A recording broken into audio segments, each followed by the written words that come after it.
단순히 암기해야 되는 건데 지금 너무 암기하는데 신경 안 쓰셔도 시험 볼 때까지는 암기가 됩니다. 연습을 계속 하시면. 너무 걱정하지 마시고요. 182페이지 협회인데 협회에 대해서 시험에 한 문제 정도 출제됩니다. 왜냐하면 협회는 설립해도 되고 안 해도 되기 때문에 임의단체입니다. 2개, 3개 설립할 수도 있습니다. 그래서 지금 현재는 2개가 있죠. 협회가. 한국공인중개사협회가 있고 세대한공인중개사협회가 있습니다. 근데 가장 지금 강력한 단체가 대한의사협회와 변호사협회인데 그건 하나밖에 없어요. 나머지 협회들은 다 지금 노조도 복수노조가 있고 그렇잖아요. 2개, 3개 되면은 힘이 분산돼 가지고 오히려 힘이 약화되죠. 그래서 협회도 2개 있는 게 꼭 바람직하지만은 않아요. 자, 어쨌든 협회는 가입해도 되고 안 해도 되고 2개, 3개 설립할 수도 있고 아예 설립 안 할 수도 있습니다. 182페이지 협회의 성격입니다. 2번 협회의 성격을 보면 동그라미 1번 개업공인중개사를 회원으로 합니다. 개업공인중개사 개업공인중개사만 협회에 가입할 수 있습니다.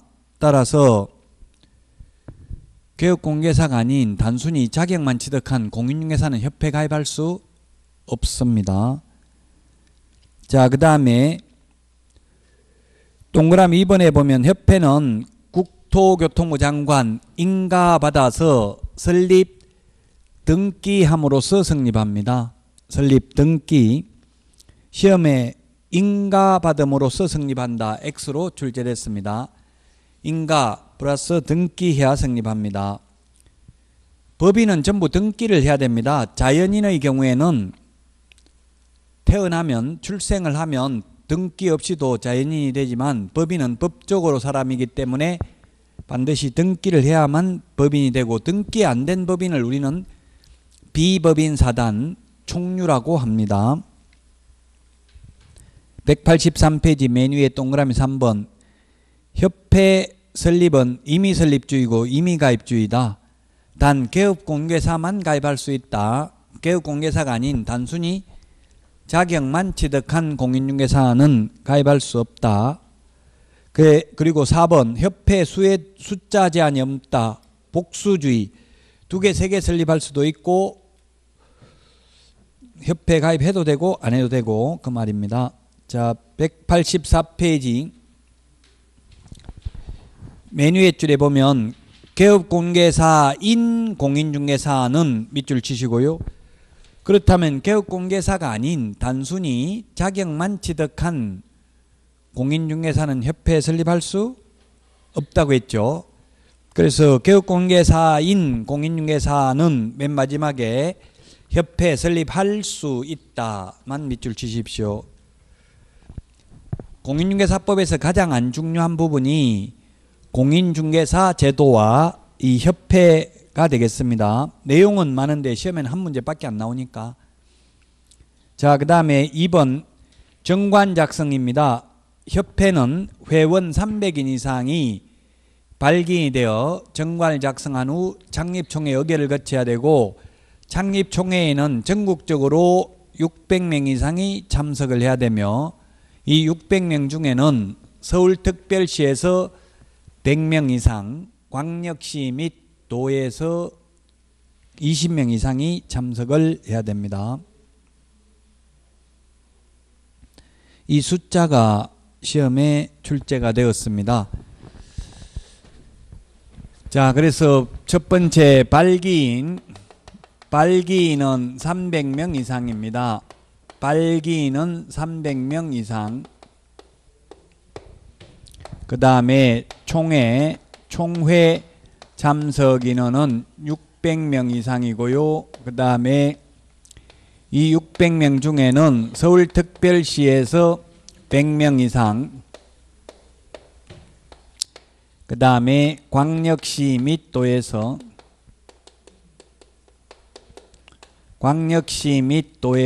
20명 이상이 참석을 해야 됩니다. 시험에 다음 괄호 안에 들어가야 될 숫자로 바르게 연결된 것은 이렇게 해서 시험에 출제됐습니다. 광역시 및도가 우리나라에 15개가 있습니다. 15개. 서울특별시는 빠져나갔죠. 100명 이상. 그러면 광역시 및도에 15개가 있으니까 300명, 서울에 100명 하면 400명. 즉 600명 중에서 400명은 참석해야 될 곳이 정해져 있고 나머지 200명은 어디에 참석하든 상관이 없다는 뜻입니다. 전국에 골고루 분포가 되어야 한다는 뜻입니다. 자, 그래서 이 숫자가 시험에 출제됐다. 184페이지 그래서 맨 밑에 그 비교 정리라고 되어 있는데 우리 거래정보사업자 지정 요건은 5 빼기 2는 3이다. 앞에 이런 말 했죠. 전국적으로 500명 이상 2개 이상의 시도에서 각각 30명 이상인데 협회는 광역시 및도에서 20명 이상이 되겠습니다. 185페이지 4번 협회 설립 인가입니다. 설립 인가라는 표현을 쓰는 것은 오직 여기 한 번밖에 없습니다. 공인중개사법 전체에서 인가라는 말을 쓰는 것. 인가 받아야 되고요. 물론 인가 받음으로써 성립하는 게 아니라 5번 설립 등기함으로써 비로소 협회는 성립한다고 했습니다. 자, 그 다음에 협회의 조직을 보겠습니다. 협회의 조직 186페이지. 협회 주된 사무소에 대한 규정은 없습니다. 주된 사무소는 옛날에는 주된 사무소를 서울에 두어야 한다는 규정이 있었는데 지금은 지방 분권화 정책에 의해서 꼭 서울에 둘 필요는 없습니다. 어디에 두든 상관없습니다. 그러나 현실적으로 지금 협회 둘 다 서울에 있습니다. 주된 사무소가. 한국공인중개사협회는 관악구 봉천동, 옛날에 봉천동인데 지금은 뭐 동이름이 바뀌긴 했습니다. 그리고 세대한공인중개사협회도 왕십리에 있습니다. 지금 둘 다 서울에 있기는 한데 꼭 서울에 둘 필요는 없습니다. 자, 그런데 양가로 1번 협회는 정관으로 정하는 바에 따라 시도의 지부를 시군구의 지회를 둘 수 있습니다. 거기에 시라고 하면 구가 설치되지 아니한 시와 특별자치도의 행정시를 말한다. 특별자치도는 제주도, 서귀포시와 제주시를 말합니다. 어쨌든 시도에 있는 게 지부고요. 그 다음에 양가로 2번에 있는 것처럼 시군구에 있는 걸 지회라고 합니다. 역시 지회도 정관이 정하는 바에 따라서 둘 수 있습니다. 시도에 있는 게 지부, 시군구에 있는 게 지회다. 두어야 하는 게 아니라 둘 수 있다. 그 다음에 협회 임원 등에 관한 규정도 법에는 규정이 없습니다. 정관으로 정하면 됩니다. 자, 그 다음에 187페이지 협회의 업무 중에서 고유 업무가 있는데 1번에 고유 업무가 7가지가 있는데 그 중에서 좀 주의해야 될 게 3번에 동그라미 3번 187페이지 회원 자질 향상을 위한 지도와 교육 메모하십시오. 회원 자질 향상을 위한 지도와 교육은 고유 업무입니다. 그러나 연수교육, 실무교육, 직무교육 이런 것들은 수탁 업무입니다. 실무교육은 시도의사가 실시해야 되잖아요. 그런데 협회에 위탁할 수 있죠. 그래서 협회 쪽에서 보면 3번, 2번에 있는 것처럼 수탁 업무고 맡기는 쪽에서 보면 위탁 업무가 되겠죠. 실무교육, 연수교육, 직무교육은. 그러나 같은 교육이라는 표현을 쓰고 있어도 회원 자질 향상을 위한 지도와 교육은 고유 업무라는 점을 주의하십시오. 자, 그러면 2번 수탁 업무가 있는데 수탁 업무는 1번 실무교육이 있고요. 동그라미 2번 시험 시행 업무입니다. 원래 시험도 시도지사가 실시해야 되는데 공기업 또는 준정부기관이나 협회에 위탁할 수 있거든요. 물론 지금 현재는 협회에 위탁되어 있지 않고 공기업인 한국산업인력공단에 위탁이 되어 있습니다. 3번 공제사업입니다. 공제사업은 하여야 하는 게 아니라 할 수 있습니다. 손해배상 책임을 보장하기 위해서. 지금 협회가 두 개가 있는데 한국공인중개사협회만 공제사업을 하고 있고요. 세대한공인중개사협회는 지금 현재 공제사업을 하지 않고 서울보증보험에 소개시키고 소개료만, 수수료만, 커미션만 먹습니다. 지금 현재. 그래서 공제사업은 하여야 하는 게 아니고 할 수 있습니다. 188페이지. 공제사업은 동그라미 2번에 보면은 비영리사업으로 회원 간의 상호 부조를 목적으로 한다. 상부상조를 목적으로 합니다. 양가로 3번. 공제규정 승인인데 공제규정을 제정하여 국토교통부 장관 승인 얻어야 됩니다. 공제사업을 하고자 하는 경우에는. 그리고 이 공제규정을 변경하고자 하는 때에도 또한 변경 승인을 얻어야 됩니다. 자, 그 다음에 양가로 4번 공제규정에 들어가야 될 내용을 보면 그 중에서 동그라미 3번 책임준비금 적립비율입니다. 책임준비금 적립비율은 공제료 수입액의 100분의 10 이상으로 정한다. 56번 암기사항 프린트 내드린 거 56번에 있습니다. 100분의 10이나 10분의 1이나 같은 말이죠. 그러면 그 1억 이상 가입해야 되는데요. 여러분들이 개업하려면 1억 이상을 1억 가입하면은 공제료가 1년에 19만 8천 원입니다. 그럼 협회는 19만 8천 원 받으면 10%인 19,800원은 적립하고 나머지만 쓸 수 있다 이 말이죠. 그래서 지금 협회에서는 공제료 받는 게 1년에 200억 정도 됩니다. 한국공인중개사협회는. 그런데 손해배상이 60억 나갔어요. 작년에. 그러면 협회는 적자라고 하겠어요? 흑자라고 하겠어요? 200억 받아가지고 60억 나갔는데 그럼에도 불구하고 적자라고 징징거리는 거예요. 적자라고 그래요. 그러니까 국토교통부에서는 왜 적자인지 보려고 이제 공제운영위원회라는 걸 만들었어요. 법을. 도대체 어떻게 돈을 써가지고 맨날 적자라고 하냐. 협회는 책임준비금 10% 200억 중에서 20억만 적립하고 다른 거 다 써버렸다고요. 우리 생명보험 이런 것도 마찬가지예요. 책임준비금만 적립하고 다 써버려요. 그러다 보니까 1년 넣고 해약해도 손해죠. 생명보험 같은 경우는 이미 사업비로 다 써버렸다는 이야기예요. 수당 같은 거 준다고요. 마찬가지 공제도 이거 지회에 가입하려면 가입하는데 그 직원 한 명 있거든요. 직원 월급 줘야 되고. 그러니까 책임준비금 10% 100분의 10 이상만 적립하면 된다고 했잖아요. 옛날에는 이런 말도 없었어요. 그러니까 뭐 보면 협회 공제 보면 먼저 쓴 사람이 주인이었어요. 옛날에는. 근데 지금은 이 양가로 5번에 보면 공제 회계도 이제 별도로 회계로 관리해야 되고 책임준비금은 10%는 다른 용도로 사용하려면 국토교통부 장관 승인 얻어야 됩니다. 못 씁니다. 최소한 10%는 남겨둬야 된다. 189페이지 공제사업 운용실적을 공시해야 된다. 협회는 법 제42조 제5항에 따라서 다음 사항을 매 회계년도 종료 후 3개월 이내에 3개월 내모하시고요.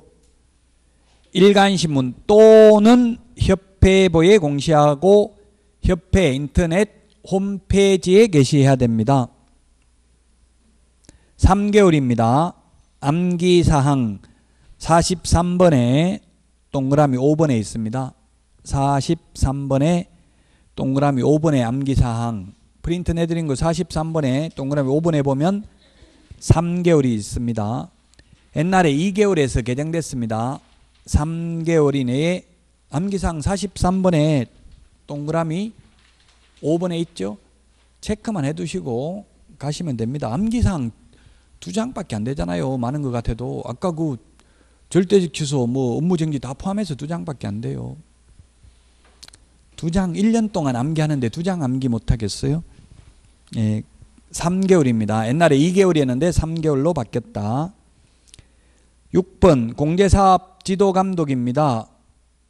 시정명령을 할 수 있습니다. 그리고 공제사업을 검사할 수 있는데 동그라미 2번에 금융위원회의 설치 등에 관한 법률에 의한 금융감독원장은 국토교통부 장관 요청 밑줄 치십시오. 동그라미 2번. 국토교통부 장관 요청이 있는 경우에만 검사할 수 있습니다. 시험에 수시로 검사할 수 있다. X입니다. 국토교통부 장관의 요청이 있어야 됩니다. 자, 그 다음에 양가로 7번 공제운영위원회라는 게 최근에 생겼다. 왜냐하면 이 공제료를 어디다 썼는지 다 써버리고 맨날 적자라고 하니까 지금 공제료 올려달라고 하니까 이제 지도 감독을 하기 위해서 도대체 어떻게 쓰는지 보려고 공제운영위원회라는 걸 만들었다. 동그라미 1번 공제운영위원회는 둘 수 있는 게 아니라 반드시 두어야 합니다. 동그라미 2번 공제운영위원 숫자는 19명 이내입니다. 모든 위원회의 숫자는 전부 홀수입니다. 헌법재판관 9명. 근데 문제는 국회의원은 300명이죠. 짝수죠.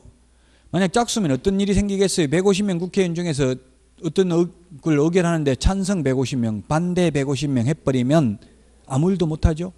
민주적 정당성을 확보할 수 없습니다. 그래서 홀수가 맞아요. 홀수로 해야 됩니다. 모든 이 위원회 숫자는 19명 이내입니다. 자, 그 다음에 양가로 8번 운영위원회 구성을 보면은 지금 동그라미 1번에 보면 국토교통부 장관이 소속 공무원 중에서 지명하는 사람이 한 명 있고요. 협회 회장이 있고요. 그 다음에 협회 이사회가 협회 임원 중에서 선임하는 사람 등이 있는데 거기에 뭐라고 되어 있어요? 협회 동그라미 2번 3번 즉 협회 회장하고 3번이 뭡니까? 협회 이사회가 협회 임원 중에서 선임하는 사람은 전체 위원 중에서 3분의 1 미만이라고 되어 있죠. 자, 19명 중에서 3분의 1 미만이면 몇 명이에요? 19명. 총 위원이 19명 이내로 하는데 이 중에서 협회 관계자는 3분의 1 미만이라고 되어 있잖아요. 6명이죠. 그럼 과반수 출석, 과반수 찬성하면 의결이 되는데 협회의 영향력을 약화시키기 위해서 협회 관계자는 전체 위원수의 3분의 1 미만이어야 된다고요. 그럼 협회 사람들 다 찬성해도 다른 사람들이 반대하면 불가능하겠죠. 외부 인사들의 영향력을 강화시키기 위해서 협회 관계자는 3분의 1 미만이어야 된다. 암기사항 56번 프린터 내드린 거 맨 뒤에 2분의 1, 3분의 1, 5분의 1, 10분의 1이 있는데 그 3분의 1에 동그라미 2번에 있죠. 3분의 1, 56번 프린터 맨 마지막에 공제운영위원 19명 중에서 협회 관계자는 3분의 1 미만이어야 합니다. 이하가 아니라 3분의 1 미만입니다.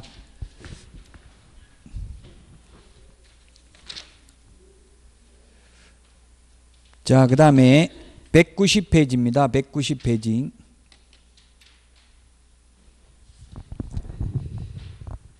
(190페이지에) 거기 동그라미 4번에 디귿이 출제됐는데 디귿이 뭐냐 하면은 금융감독원 또는 금융기관에서 임원 이상의 직에 있거나 있었던 사람. 그래서 현재 금융기관에 임원으로 있는 사람도 공제운영위원회 위원이 될 수 있습니다. 현재 있거나 또는 그 직에 있었던 사람, 과거에 있었던 사람도 가능하죠. 이런 게 출제됐습니다. 그 다음에 리얼에 공제조합 관련 업무 학식과 경험이 풍부한 사람으로서 5년 이상 유경험자 5년 메모해 놓으시라고요. 5년 3년 우리 프린트에 다 정리되어 있습니다. 일단 5년이니까 체크를 해 두시고요. 자, 그 다음에 양가로 9번 공제사업 개선명령입니다. 국토교통부 장관은 협회의 공제사업 운영이 적정하지 아니하거나 자산 상황이 불량하여 중개사고 피해자 및 공제가입자 등의 권익을 해칠 우려가 있다고 인정하면 다음 각호 조치를 명할 수 있다. 이런 명령에 따르지 않는 경우 그 다음에 양가로 10번에 보면 임원에 대한 해임 징계 요구할 수 있고요. 그 다음에 11번에 보면 재무건전성을 유지해야 됩니다. 이런 해임 징계 요구 따르지 않거나 개선 명령 등을 따르지 않는 경우 모두 협회는 오로지 500만 원 이하의 과태료 하나밖에 없다고 했죠. 위반 행위하면. 협회는 오직 500만 원 이하의 과태료 하나밖에 없습니다. 자, 그 다음에 191페이지 협회에 대한 지도 감독 등인데요. 협회에 대한 지도 감독은 오로지 암기사항 12번에 동그라미 2번에 있는데요. 협회에 대한 지도 감독은 오로지 국토교통부 장관만 한다고 했죠. 지부, 지회라 하더라도 오로지 국토교통부 장관만 지도 감독한다. 192페이지 감독상 필요한 명령 조치는 똑같습니다. 공무원이 사무소 출입할 수 있고요. 출입할 때는 그 국토교통부령이 정하는 정표, 즉 조사검사증명서하고 공무원 신분증 내보여야 됩니다. 자, 그 다음에 3번 협회의 보고 의무 등입니다. 양가로 1번에 보면 협회는 총회 의결 내용을 지체 없이 국토교통부 장관에게 보고해야 됩니다. 프린터 내드린 거 암기사항 50번에 동그라미 1번에 있습니다. 50번에 동그라미 1번 보고사항 암기사항 50번에 1번이 있습니다. 이 똑같은 암기해야 되는 거 이거 어차피 시험 볼 때까지 암기해야 되니까 1월 달에 다시 강의할 때도 내드리겠습니다. 여러분들은 가지고 계시면 받을 필요 없어요. 처음 오신 분은 또 내드리겠습니다. 미리 지금 작년에는 제가 7월 달에 내드렸어요. 이거 암기사항을. 그랬더니만 한 달만 빨리 내주셨으면 다 암기할 수 있을 텐데 이렇게 하더라고요. 항상 아쉽죠. 지금 또 미리 내주면 기중한 시간은 짧을수록 소중하다고 했어요. 그러니까 너무 길면 한 10년 전에 내주면 그거 안 본다고 아무도. 그래서 올해 또 테스트 해보고 내년에는 좀 늦게 내줄지도 모르겠어요. 너무 빨리 내줘도 또 안 좋을 수도 있어요. 자, 어쨌든 협회 총회 의결 내용은 지체 없이 국토교통부 장관의 보고입니다. 암기사항 50번에 보면 자격 취소는 조금 전에 했잖아요. 자격 취소는 5일 이내 보고한다고 했죠. 자격 취소는 5일 이내 보고고 총회 의결 내용은 지체 없이 보고입니다. 사실 이걸 뭐 이해한다고 하지만 사실상 이해하기 힘들어요. 왜 5일이고 왜 지체 없이냐 이걸 따지기 논리적으로 설명하기는 어렵잖아요. 그래서 그냥 이건 사실 솔직히 단순히 암기해야 됩니다. 저도 뭐 EBS 텔레비전에 제가 강의할 때 이해해야 됩니다 이렇게 말은 했지만 사실은 암기해야 됩니다. 솔직히 말하면 과목별 특징이 조금씩 달라요. 그래서 공인중개사업 2차 과목은 대체로 단순히 암기해야 되는 부분이 많아요. 1차는 단순히 암기보다는 좀 민법 같은 거는 리갈 마인드, 법적 사고력을 가지면서 이해하면서 암기해야 되고 민법도 일부는 암기해야 되죠. 학개론도 그 경제적 수학적 기초가 좀 되어 있으면서 암기할 건 또 암기해야 됩니다. 학개론도 일부는. 자, 양가로 2번 신고사항입니다. 지부, 지회 설치는 미리 신고하는 게 아니라 사후 신고입니다. 지부는 시도지사에게, 지회는 등록관청에 미리 신고하는 게 아니라 사후 신고입니다. 우리 앞에서 휴업신고, 폐업신고, 재개신고, 변경신고는 미리 신고했습니다. 사무소 이전 신고는 사후 10일 이내에 했었습니다. 등록인장 변경 등록 사후 7일 이내에 했었습니다. 그 신고는 사전 신고인지 사후 신고인지를 주의해야 된다 이 말입니다. 지금 지부, 지회 설치 신고는 사후 신고가 되겠습니다. 자, 그 다음에 194페이지 보칙입니다. 업무 위탁입니다. 제1절 업무 위탁이 있고 195페이지 실무교육 위탁이 있고요. 그 다음에 196페이지 4번에 보면 시험 업무 위탁이 있고요. 그 다음에 400페이지 우리 교과서 400페이지 밑에서 7번째 밑에서가 아니고 그냥 7번째 줄에 보면 동그라미 3번에 보면 400페이지 동그라미 3번에 7번째 줄에 보면 그 매수 신청 대리 실무교육 지정승인 요청이 있습니다.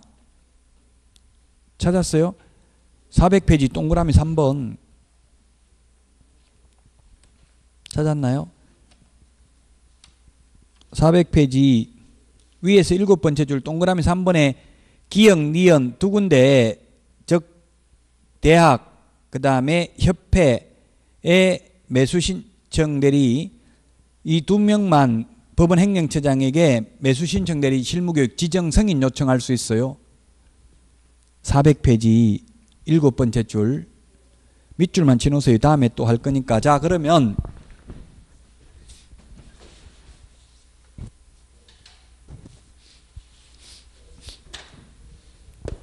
업무 위탁입니다. 업무 위탁 비슷하니까 지금 비슷한 내용을 항상 비교해야 됩니다. 첫 번째 실무교육, 그 다음에 연수교육, 직무교육 다 마찬가지입니다. 교육위탁입니다. 교육위탁은 고등교육법에 의한 학교입니다. 고등교육법에 의한 학교가 대학전문대입니다.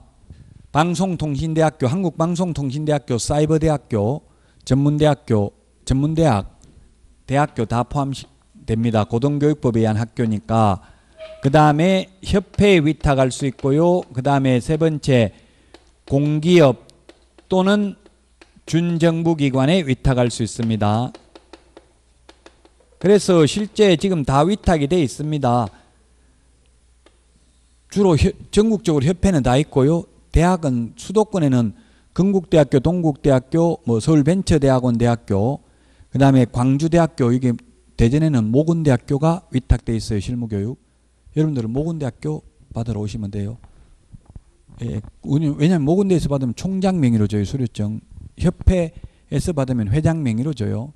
제가 동국대학교에서 강의하는데 거기는 행정대학원 원장 명의로 주더라고요. 그래서 거기서 받아가지고 있으니까 손님들이 와가지고 동국대 대학원 나오셨습니까? 이렇게 묻더라고요. 그 공부 좀 했습니다. 이렇게 겸손하게 이야기하면 돼요. 예, 세 군데 위탁할 수 있습니다. 자, 그 다음에 시험 업무입니다. 시험도 시도지사가 실시합니다. 시도지사가 실시하는데 위탁할 수 있습니다. 어디에다가? 공기업 또는 준정부기관.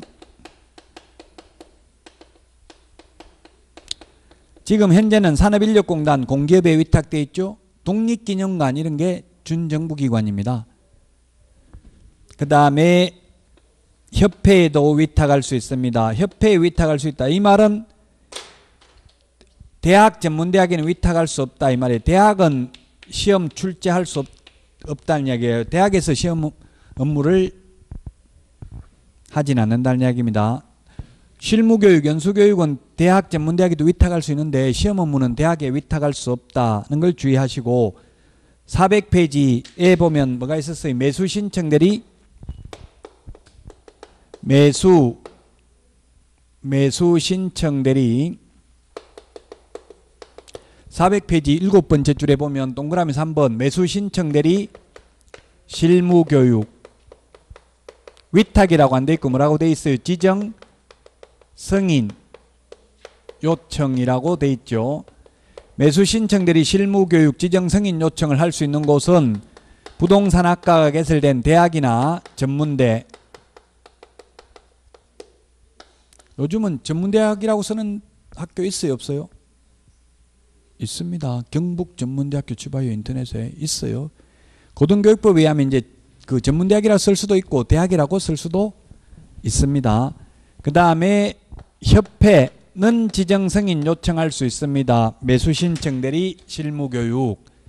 그러면 공기업이나 준정부기관은 매수신청 대리 실무교육 지정승인을 요청할 수 없다는 이야기. 지금 세 개가 비슷하잖아요. 약간 비슷하면서 다르니까 이런 걸 주의해야 된다고요.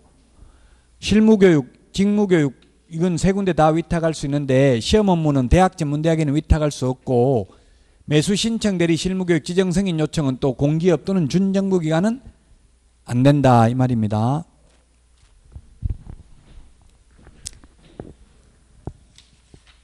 자, 그러면 195페이지로 다시 교과서 와가지고 그 실무교육을 위탁받는 기관, 즉 위탁이나 수탁이 같은 말이에요. 맡기는 쪽에서 보면 위탁, 맡아서 하는 쪽에서 보면 수탁이에요.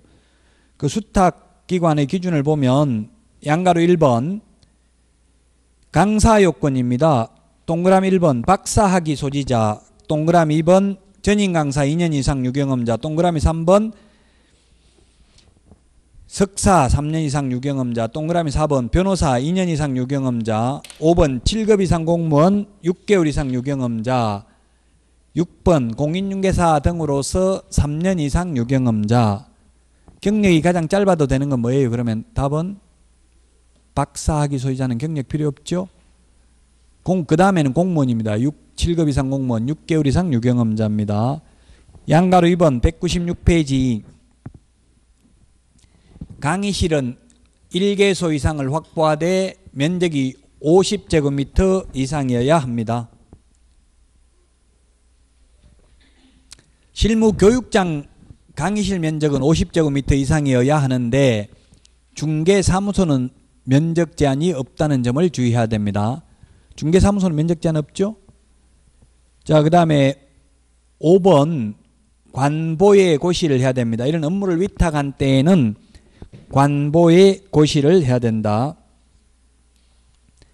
자, 그 다음에 행정수수료입니다. 행정수수료. 암기사항 52번에 있습니다. 암기사항 52번 프린트해 보면 197페이지 조례가 정하는 수수료입니다.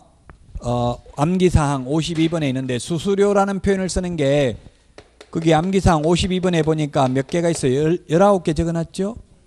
첫 번째 수수료, 응시수수료, 시험에 응시할 경우, 그 다음에 자격증 재교부 수수료는 시도조례입니다. 시도조례가 정하는 수수료 내야 되고요.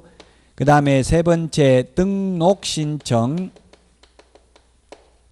네 번째 등록증 재교부 신청, 그 다음에 다섯 번째 분사무소 설치 신고,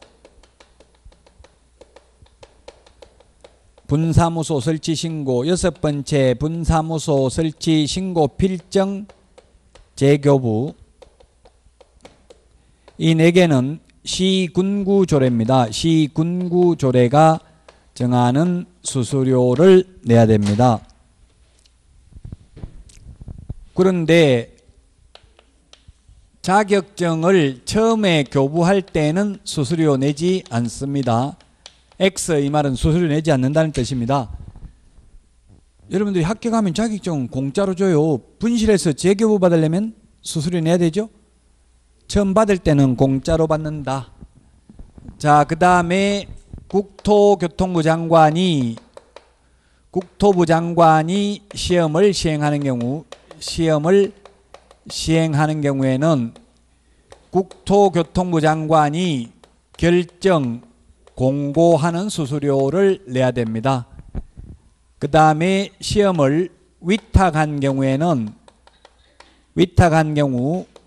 위탁받은 산업인력공단이 위탁한 자의 승인을 얻어서 결정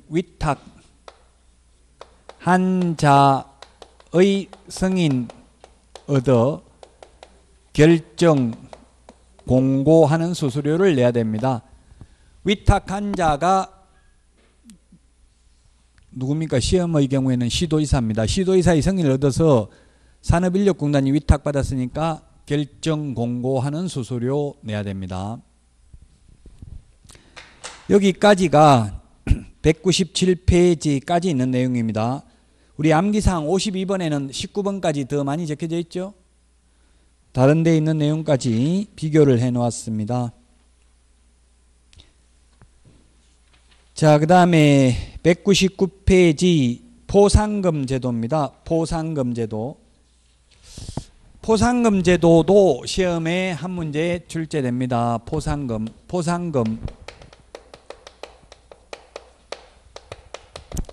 포상금은 사실상 포상금 지급은 무자격자에 대한 포상금만 있습니다. 첫 번째 무등록자, 그 다음에 두 번째 거짓 부정한 방법으로 등록한 자, 그 다음에 자격증 등록증을 양도 대여한 자 또는 양수 대여받은 자, 이 세 가지만 포상금 지급 대상이 됩니다.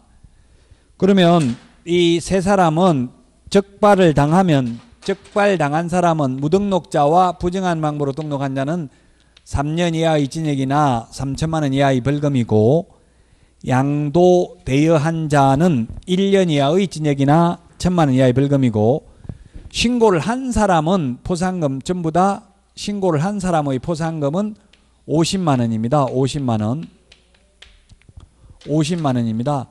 50만 원인데 이걸 국고에서 50%까지 100분 50까지 보조할 수 있습니다. 보조하여야 한다가 아니라 보조할 수 있다. 그리고 이 포상금 50만 원은 포상금 지급 결정일로부터 1월 이내에 포상금을 지급합니다. 결정일로부터 1월 이내에 포상금을 지급한다. 신청일로부터가 아니라 결정일로부터 1월 이내다.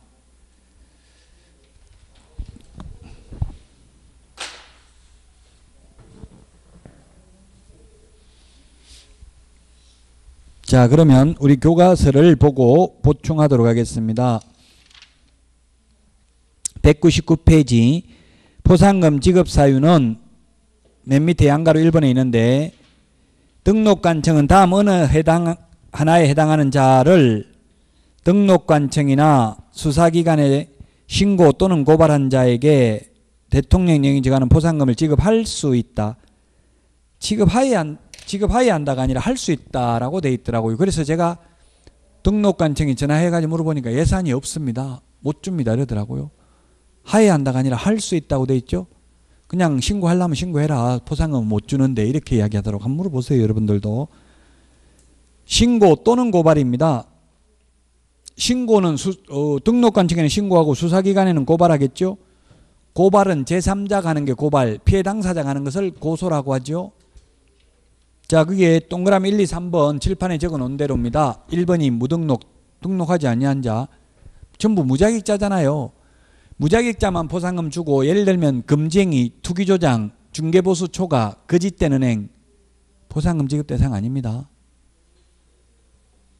뭐 이중등록, 이중소속 다 포상금 지급 대상 아닙니다.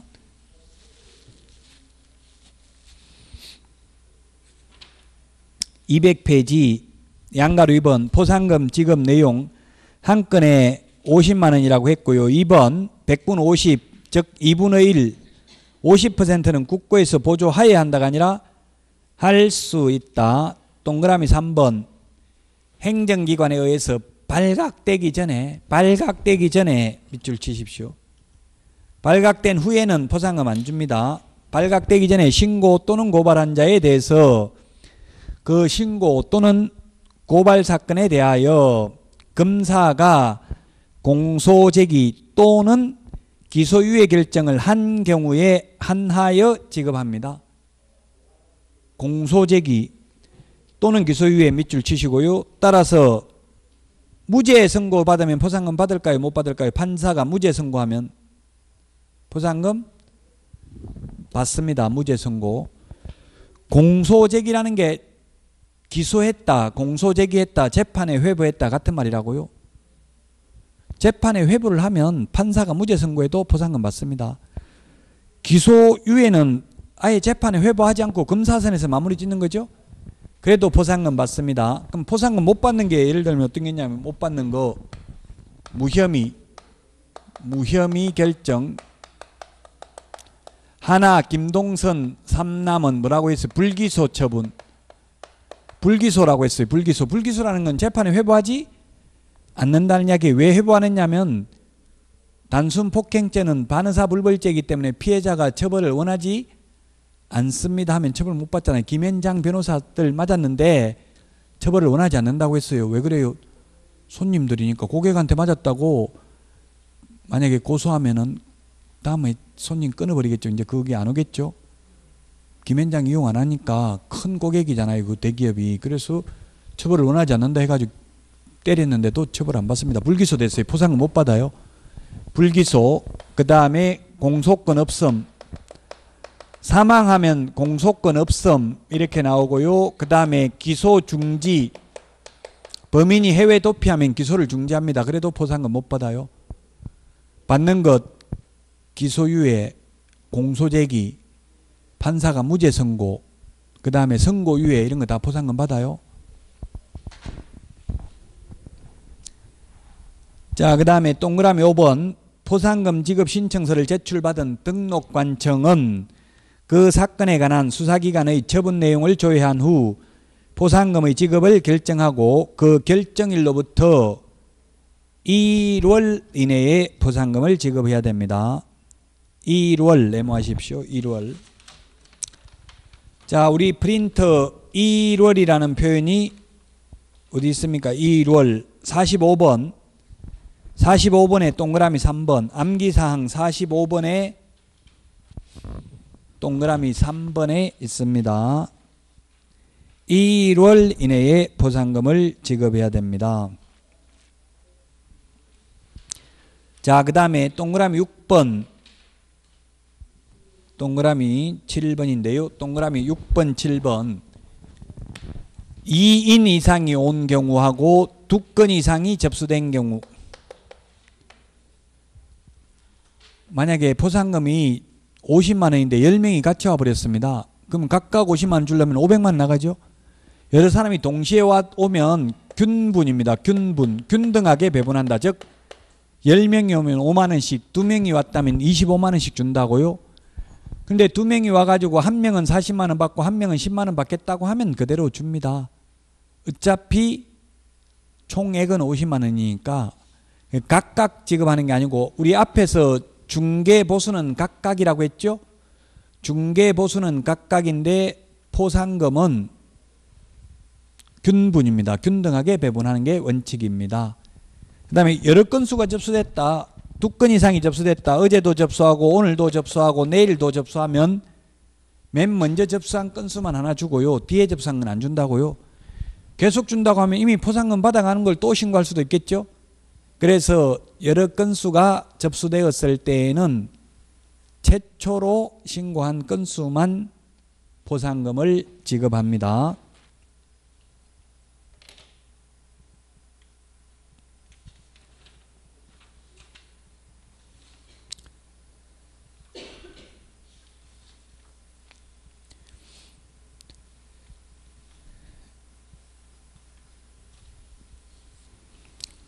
그 다음에 교육제도입니다. 교육제도.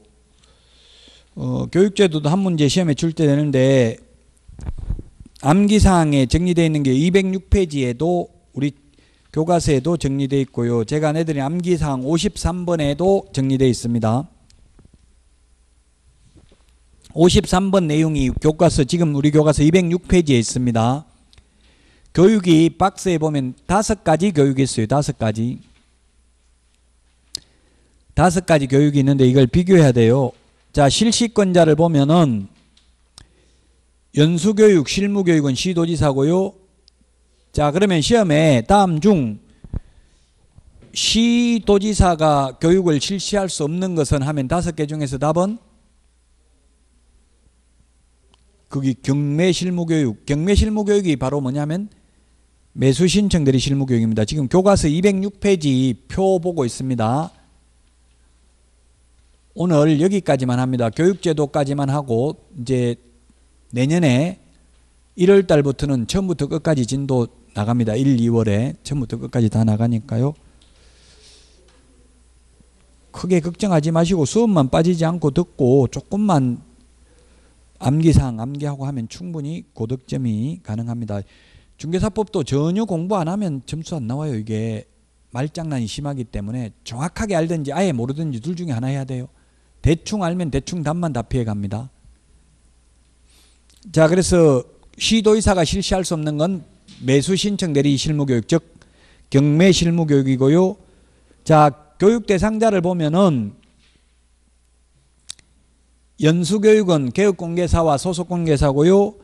직무교육은 지금 교과서 206페이지 보고 있습니다. 직무교육은 보조원이 될 사람, 중개실무교육도 등록할 자, 소속공개사, 법인인 경우 모든 임원, 책임자 될 사람 미리 받아야 됩니다. 직무교육, 중개실무교육, 소위 경매실무교육 요 세 개는 옛날에 뭐라고 불렀냐면은 사전교육이라고 했습니다. 사후교육이 아니고 미리 받아야 된다 이 말입니다. 개업하기 전에 미리 받는 게 실무교육이라고요. 근데 연수교육은 미리 받는 게 아니라 우리 회사 다니다가 교육받으러 가면 보통 연수원에 연수교육 받으러 간다 이런 말 하죠. 실력을 더욱더 연마하고 수련하는 거니까 이미 근무하던 사람들이 받는 게 연수교육이라고요. 2년에 한 번씩 받아요. 연수교육은. 교육공개사나 소속공개사는. 그 다음에 그 경매실무교육이 매수신청대리 실무교육인데 이거는 교육공개사가 받아야 되고요. 매수신청대리 실무교육을 받고 나서 매수신청대리인 등록을 할 수 있겠죠. 법인인 경우는 오로지 대표자만 받습니다. 중개실무교육은 모든 임원 사원 분사무소 책임자도 받는데 경매실무교육은 대표자만 받는 이유가 매수신청대리는 대표자만 할 수 있기 때문에 그렇습니다. 예방교육은 거래사고 예방교육은 개업공개사 등에 대해서 실시할 수 있습니다. 자, 교육 내용 시험에 다음 중 직업윤리가 교육 내용에 포함되어 있지 않는 것은 하면은 직업윤리가 없는 거 딱 하나밖에 없죠.